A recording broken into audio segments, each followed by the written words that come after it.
भक्तजनों, सावन मास की कांवर तो निकलना शुरू हो गया। लोग घर घर शिव चर्चा भी शुरू कर दिया है। ऐसे तो हर महीना में शिव चर्चा होता है, लेकिन सावन महीना में शिव गुरु का कुछ ज़्यादा ही शिव चर्चा होता है। लोग घर घर करते हैं, एक घर नहीं छोड़ते हैं।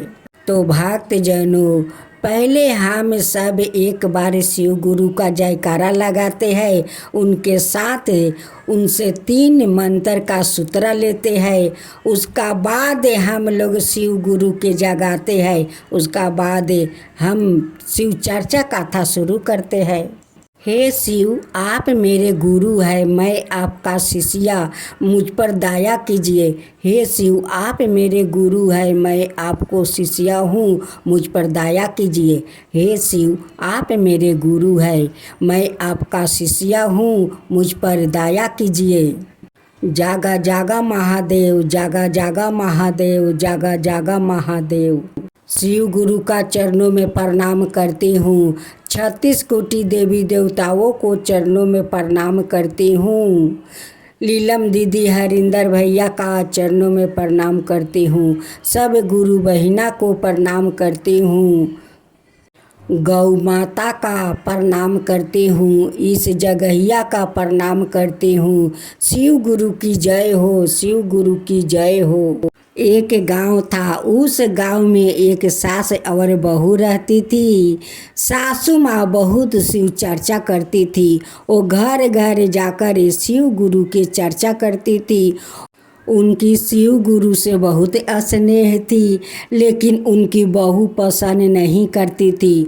वो सारा दिन अपना सासू पर किटकिटाते रहती है, कहती है कि घर को तो काम कोई होता नहीं है, और सारा दिन शिव गुरु के चर्चा लेके घूमती रहती है। अगर मैं इन्हें ठूसने के लिए खाना नहीं दूं, तो इन्हें शिव गुरु आकर दे जाएंगे कि लो खा लो। उनकी बहू मुख बिचका कर अपना सासू माँ के ताना सुनाती रहती है।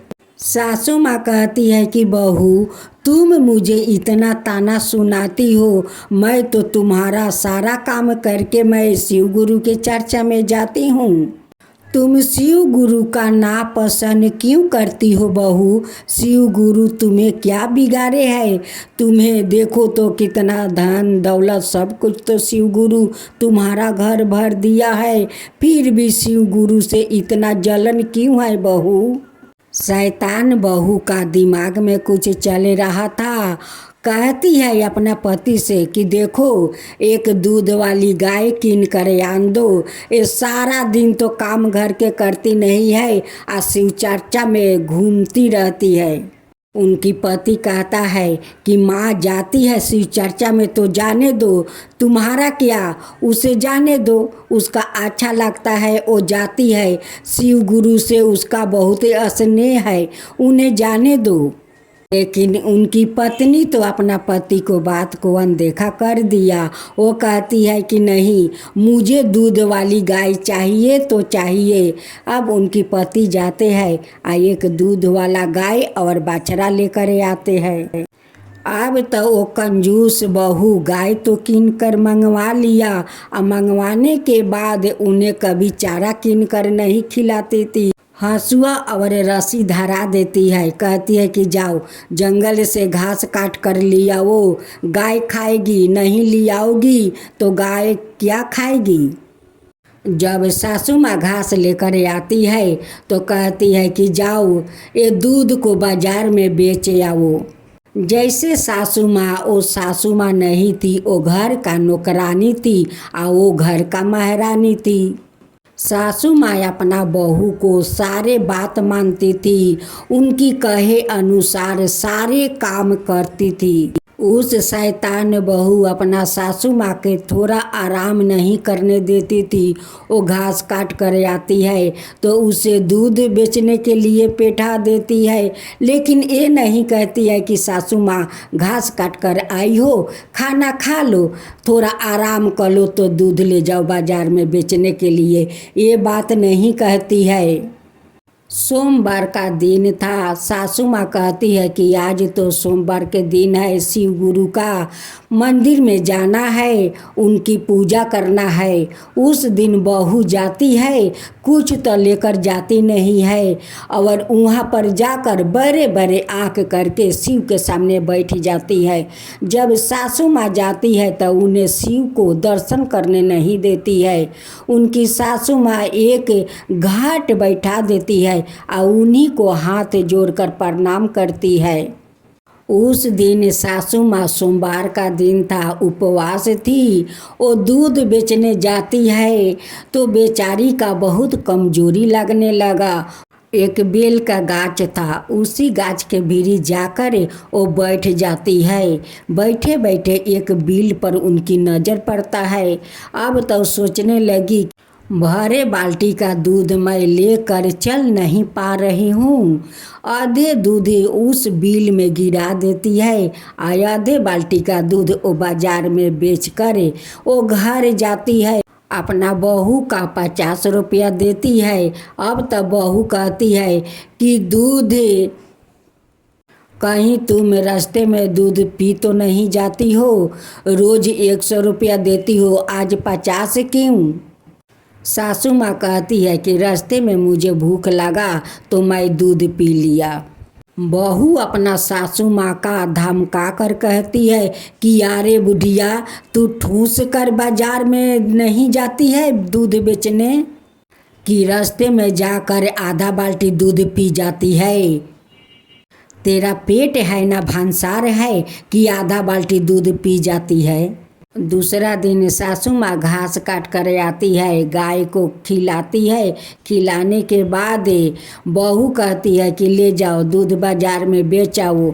लेकिन सासू माँ का बाजार जाने का मन नहीं था, उनकी शरीर खराब लग रहा था, उसलिए वो दूध बेचने उनकी जाने का मन नहीं था। फिर भी बहू उनकी ज़बरदस्ती उन्हें बाजार में बैठाती है। लेकिन उनकी सासू माँ बाजार नहीं पहुँची, उस बेल के गाछ के भीरी जाकर बैठ गई। बैठे बैठे उसी बेल के गाछ के पास वो सो गई। उसी बेल से बहुत भारी एक सांप निकलता है और सारे बाल्टी का दूध पी जाता है। और पी कर उस बाल्टी में हीरा मोती मोहर भर देता है। ये सब तो शिव गुरु का चमत्कार था। शिव गुरु पर जो उनकी इतना स्नेह था, उसलिए शिव गुरु तो उन्हें सांप के रूप में दूध पीते थे और दूध पीकर उनकी बाल्टी सोना, हीरा, मोती, मोहर से भर दिया।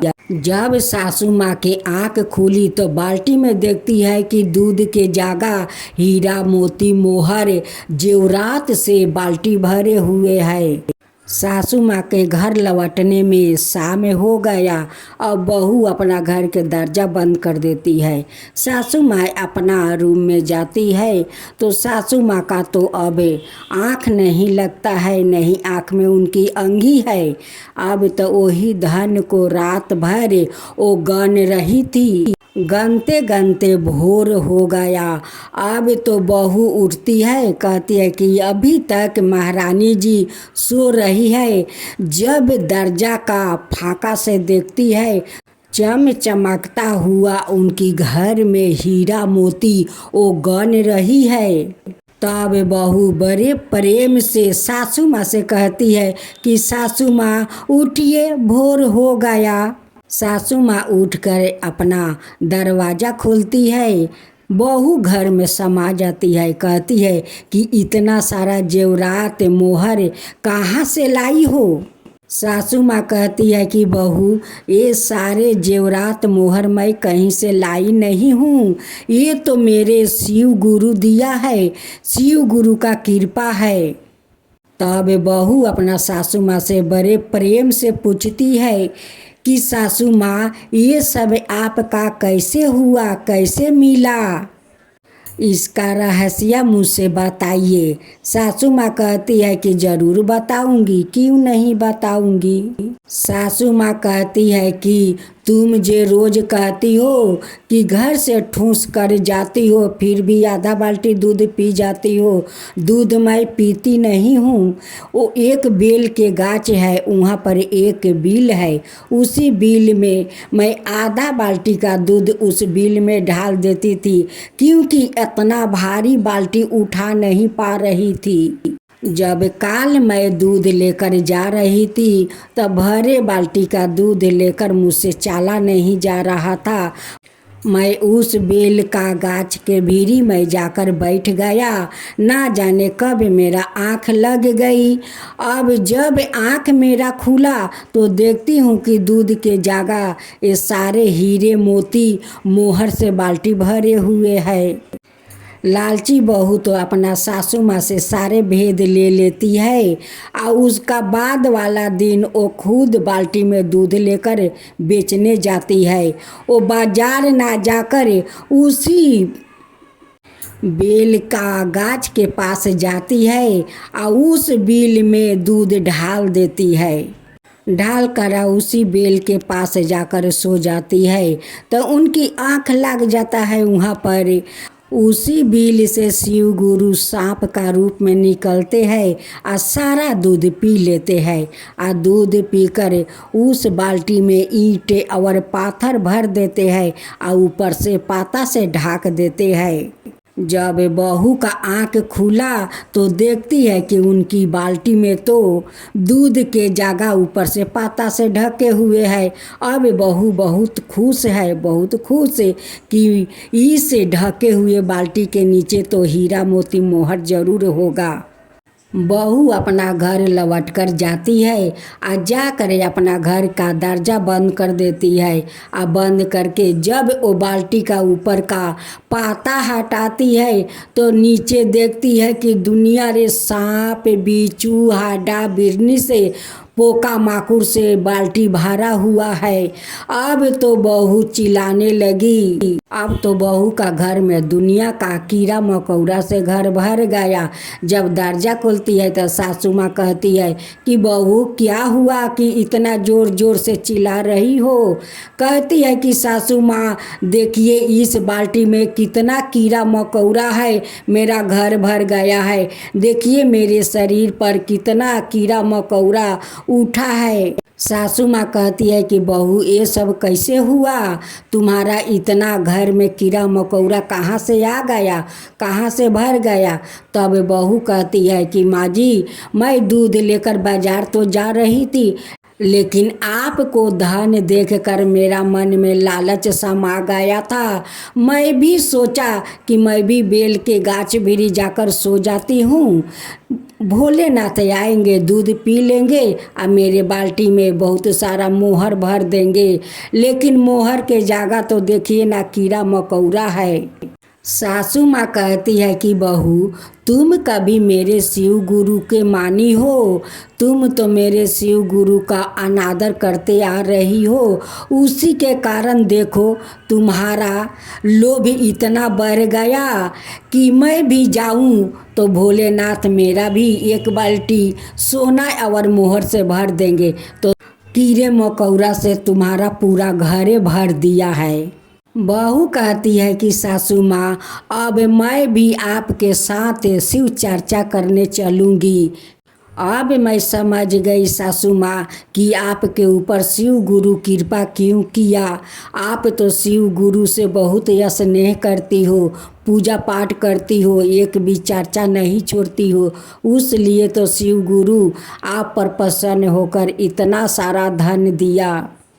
अब तो बहू सासू माँ के साथ वो शिव चर्चा जाने लगी, शिव गुरु का भजन करने लगी, उनकी कथा सुनने लगी, उनकी प्रसाद ग्रहण करने लगी। सासू माँ अपना बहू को सारा धन दौलत दे देती है।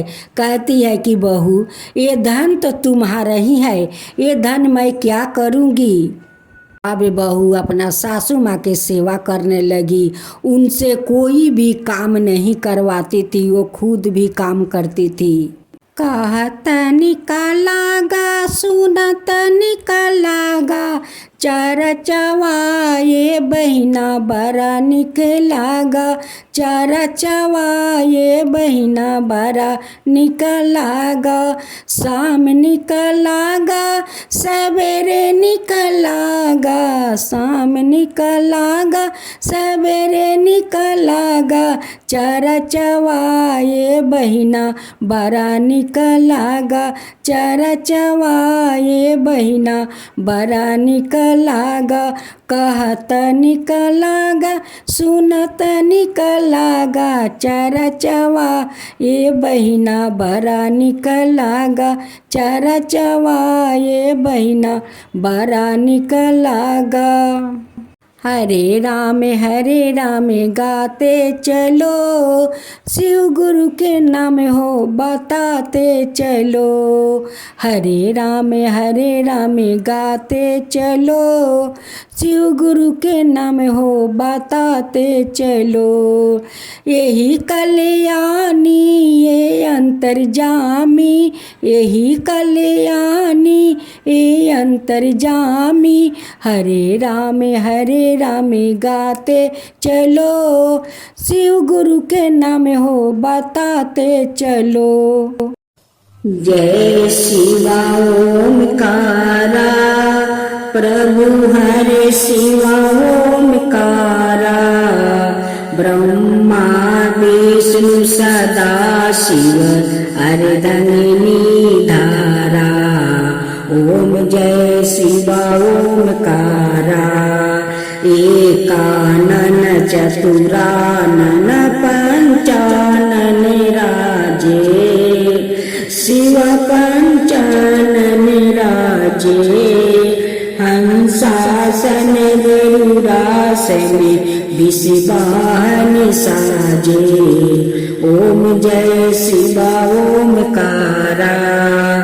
दो भुज चार चतुर भुज दस भुज अति सोहे।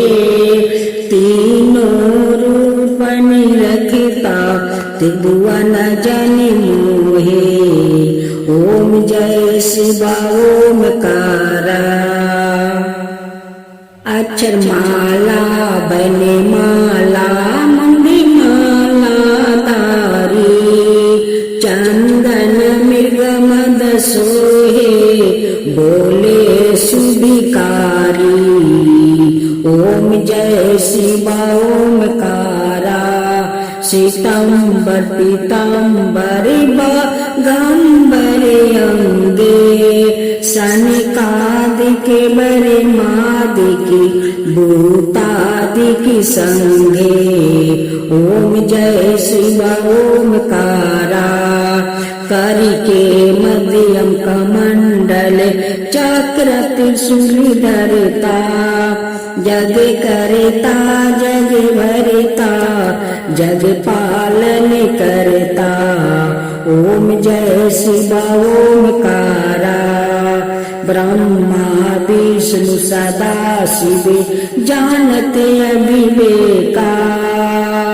प्राण बचर के मध्यम याहे तीनों एका। ओम जय शिवा ओमकारा। तिरगुण शिव जी के आरती जो कोई नर गावे। शिवा जो कोई नर गावे। कहत शिवानंद स्वामी मन भजत शिवानंद स्वामी। मन वांछित फल पावे। ओम जय शिवा ओमकारा। जय शिवा ओमकारा।